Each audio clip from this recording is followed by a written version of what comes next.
Shabbat Shalom, everybody. I'll begin with speaking this evening something a little personal and a little sad. I'm the one among many of you who are in need of comfort this week because this past Wednesday I buried my grandmother, Rose Edelson, at Mount Ararat Cemetery on Long Island. Now in Psalm 90, it is written, our days may come to 70 years or 80 if our strength endures. Now, we are fortunate that human life expectancy and quality has improved since the days of the Torah. But even with that said, I must say that my grandma blew biblical expectations out of the water, living until just 4 months shy of her 104th birthday, and with vigor until the last few years.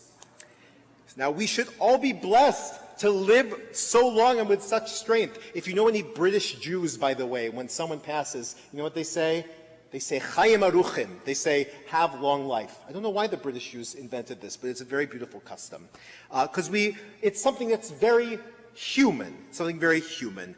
It is the theme of ancient myths. It's the subject of current scientific studies. It's even the prize of speculative research in fields like nanotechnology and cryogenic freezing. Whether from fear of death or love of life, it's only human to hope that we too could live forever, or at least as long as possible.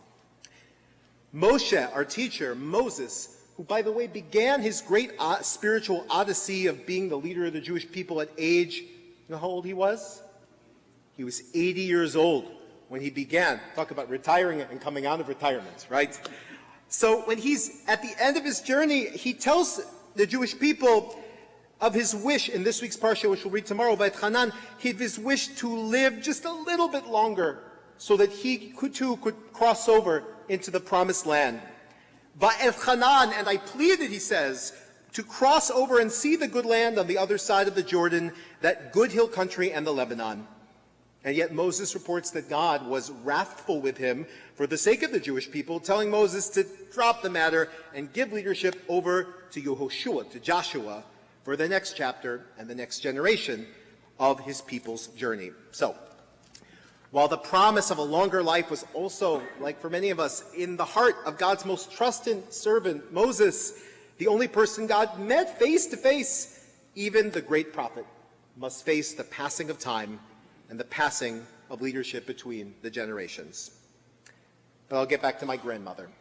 What was the secret to my Grandma Rose's longevity? What gave her strength beyond even Mosaic expectation? Now, the Torah teaches that there are two mitzvot that apparently lead, in the Torah's mind, to long life. You know what they are?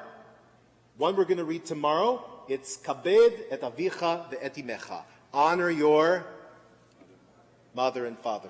Very good. Good. You're going to hear that again tomorrow. Beautiful. Now, the other we're going to read at the beginning of next month, which is the mitzvah, I think it's in Shoftim, of Shiluach Haken. That means sending away the mother bird before you take the eggs.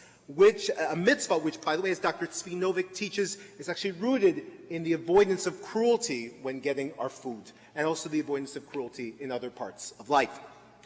Now, my grandma was an unassuming woman. She didn't have a cruel bone in her body, and I'd like to think she was good to her parents. But, of course, it's not that simple. After all, she wasn't the only one to live a very long time in her family. Her sister Anne also lived to 103. Her parents, Abraham and Celia, who were socialist Jews fleeing Belarus in 1905, both lived into their late 90s. So, although this may be the wrong week to do it, I have to admit my grandma had good genes. Couldn't resist. But good genes aren't the only things that help people live a long time, right? Actions matter. One of the keys, I think, to my grandma's longevity was that she was so invested in the people around her. She deeply loved and outlived 3 husbands. She took immense delight in her children and grandchildren and great-grandchildren. She was a person who was always with others, whether organizing family gatherings or playing her regular bridge games or helping advocate for improved food at her assisted living facility at 96 or 97. An NIH study of blue zones, you know what these are? They're areas in the world which have a living beyond 100 rate of 10 times the average. These studies also demonstrate the importance of this people factor. 3 of what NIH describes as the Power 9 behaviors from the study include having close social circles, putting family first, and belonging to a faith-based community. And in fact, I'm not making any promises, everybody, but the research did show that attending faith-based services 4 times a month added 4 to 14 years of life expectancy. But I have to admit, my grandma was not so much of a shul goer, except to see me. But she had these other sorts of connections in spades, and a deep love of Yiddishkeit.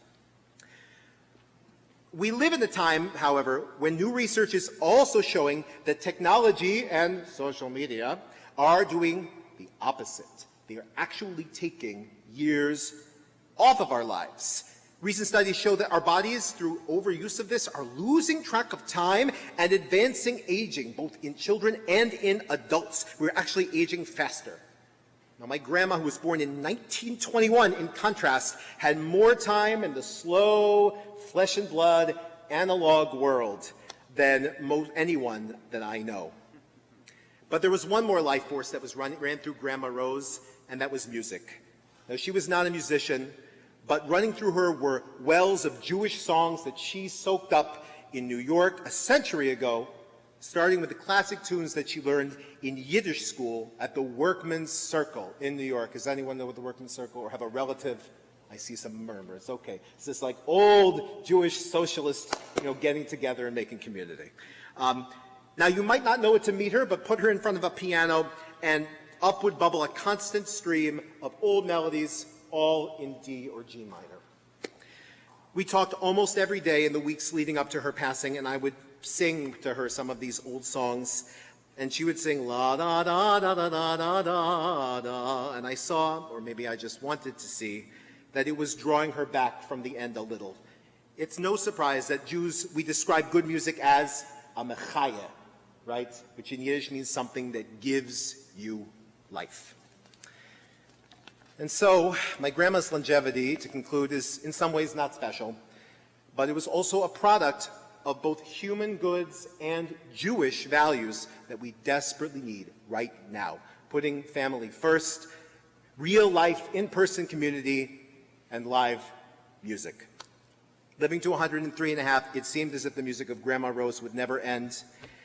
Right now we hear silence, but the music still goes on. It's just in a place that we can't hear it right now. So Shabbat Shalom.